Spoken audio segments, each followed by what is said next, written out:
qui est intéressant, c'est en ce moment la tendance, hein, c'est de faire des composants. Donc là, tous les frameworks qu'on a vus, l'idée, c'était de faire des composants. Maintenant, je suis branché, tout va bien. Maintenant, il y a un nouveau framework qui vient d'arriver, qui s'appelle, enfin, qui vient d'arriver avec un petit peu de... J'arrête ça. OK. Qui s'appelle Vue.js. Et qu'est-ce qu'il a de spécial? C'est qu'en fait, il prend toutes les bonnes idées de tous ces frameworks-là et il en fait un nouveau. Il n'a pas la prétention d'aller challenger Angular 2 et React, quoique. Mais en fait, lui, il a une approche qui est assez intéressante. C'est d'abord la développeur expérience, l'expérience des développeurs. Donc là, on a dit tout à l'heure qu'il y avait quelques développeurs qui ne faisaient pas encore du développement web. Et donc Vue.js s'adresse à la fois à ces développeurs-là qui aimeraient démarrer rapidement un projet, et aussi, une fois qu'ils l'ont démarré, ils apprennent à mieux développer leur application, et ils vont aller monter vers des concepts un peu plus intéressants, et on en parlait tout à l'heure, de la programmation fonctionnelle, le DOM virtuel, enfin des choses comme ça, et je vais vous les présenter rapidement. Donc Vue.js, donc qui je suis Philippe Antoine, très bien. Vue.js, l'exemple en 10 secondes, je vais me décaler. Je vais augmenter la taille de ça. Voilà, c'est un morceau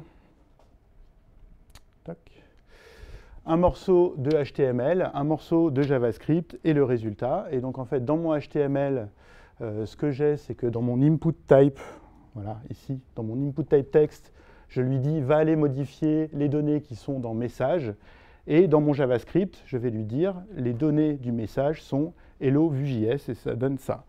Donc par défaut, quand je vais aller faire une modification ici, hello, voilà, moi du JS, ça modifie directement le HTML qui est juste au-dessus.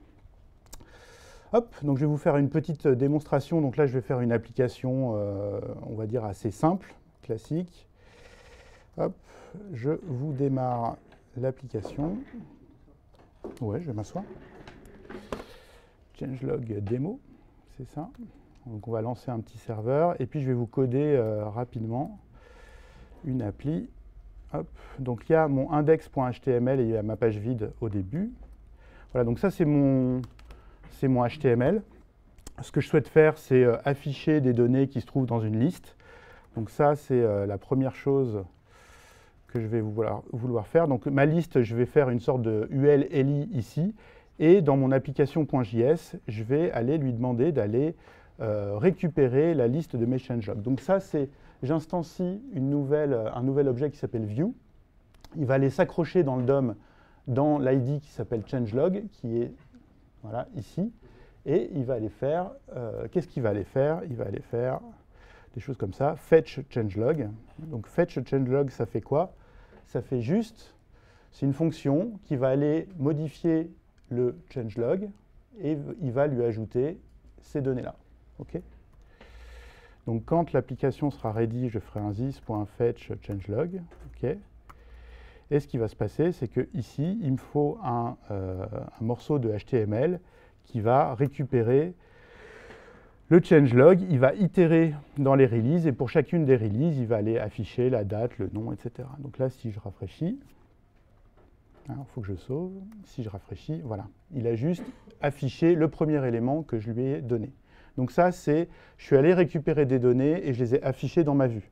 Et après, inversement, je vais vous faire l'autre sens. Donc je vais faire un formulaire HTML et je vais aller modifier les données dans mes datas. Voilà. Donc ça, c'est un petit morceau. Voilà, c'est un petit formulaire. Je vais donner ma date, mon nom, Tokyo, très bien. Hello. Sauf que quand je vais cliquer sur Hello, il va me manquer un morceau de code. Vous voyez, quand sur le bouton, je lui dis clique, il va aller lancer la fonction qui s'appelle addRelease que je n'ai pas encore codé, que je vais ajouter ici dans les méthodes. AddRelease, voilà. Et voilà, et là, en quelques lignes, normalement, hop, Tokyo. Je vais y arriver. Ça rajoute en fait un élément dans mes datas et ça va rafraîchir le code qui est en dessous. Donc ça, c'est une petite démonstration de Vue.js.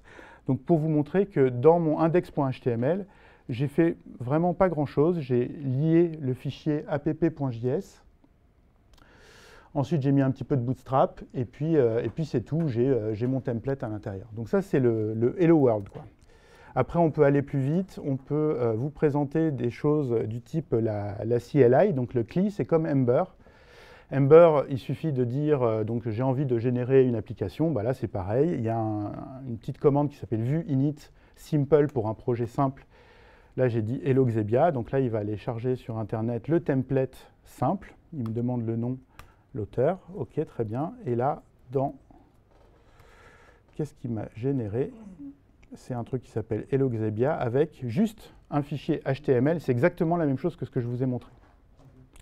On peut aller plus loin. Il y a d'autres templates qui sont intéressants. Il y a le Simple, il y a le Webpack Simple. Si vous n'avez pas envie de vous embêter avec une configuration Webpack, parce que ça peut être un petit peu long et pénible à configurer. Il y a aussi une configuration Webpack qui n'est pas simple, mais qui rajoute quelque chose qui est super intéressant, c'est les tests. Donc les tests, c'est quoi? C'est, si je vous le lance, hop, donc là c'est la version Webpack tout court. Par défaut, il y a les tests, et donc quand je fais npm run test, il y a un petit script npm qui va aller me lancer mes tests end-to-end Nightwatch et mes tests unitaires Karma. Et ça, en fait, il me configure avec le hot reload et la compilation à chaud, Babel, tout ça, il me le configure voilà, par défaut, et c'est vraiment un template de projet que je trouve vraiment intéressant. On regardera le package.json, donc là, il me lance Firefox, il vérifie que dans la page, les éléments sont bien présents, et ça, c'est réglé. Je vais vous montrer les tests qui vous présentent. Voilà, ça, c'est les tests qui vous génèrent, donc c'est juste un Hello World de test. Et puis, il y a aussi la spec Hello. Donc ça, c'est on va dire que c'est le CLI. Après, moi, j'ai recodé l'application que je vous ai montrée tout à l'heure avec cette notion de composants. Donc, dans Vue.js, vous pouvez faire des composants. C'est super simple.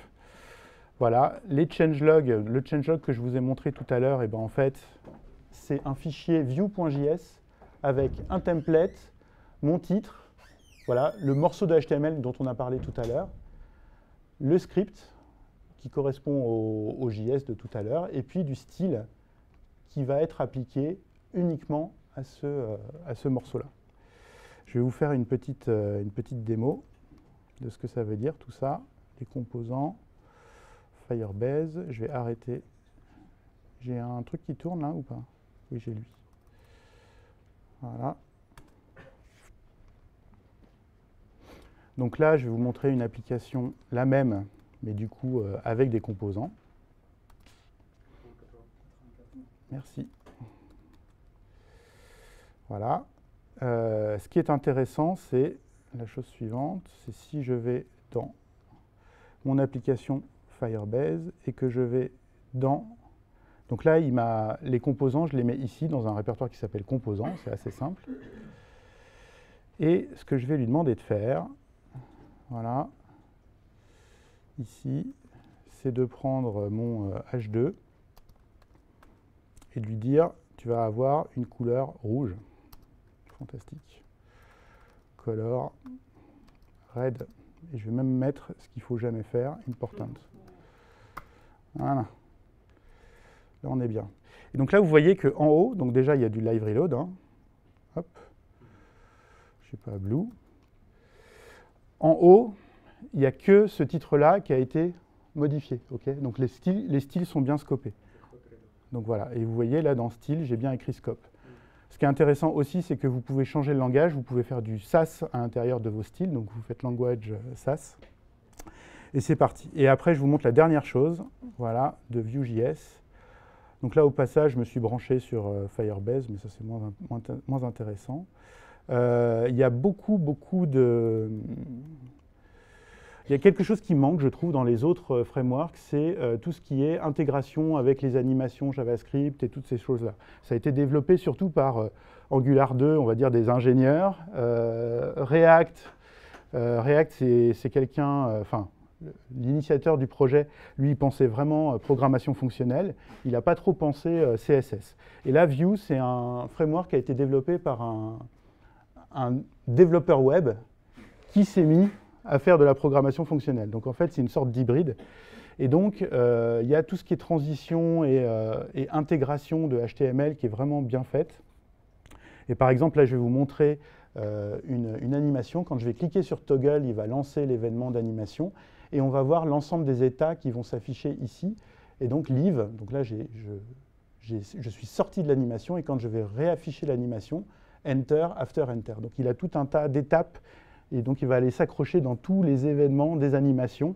En faisant du CSS standard et pas du JavaScript CSS avec React. Angular le fait. Ouais. Voilà, et une dernière chose, si vous voulez aller plus loin avec Vue, il y a quelque chose qui s'appelle Vuex. Vuex, c'est quoi? Donc ça, c'est la To-Do MVC avec Vue.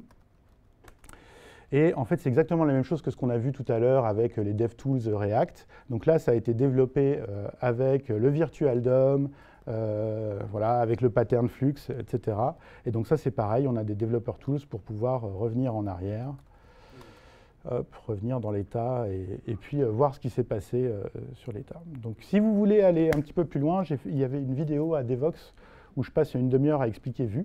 Et donc je vous invite à aller voir ça. Et c'est bon pour nous, on a terminé. Merci à vous.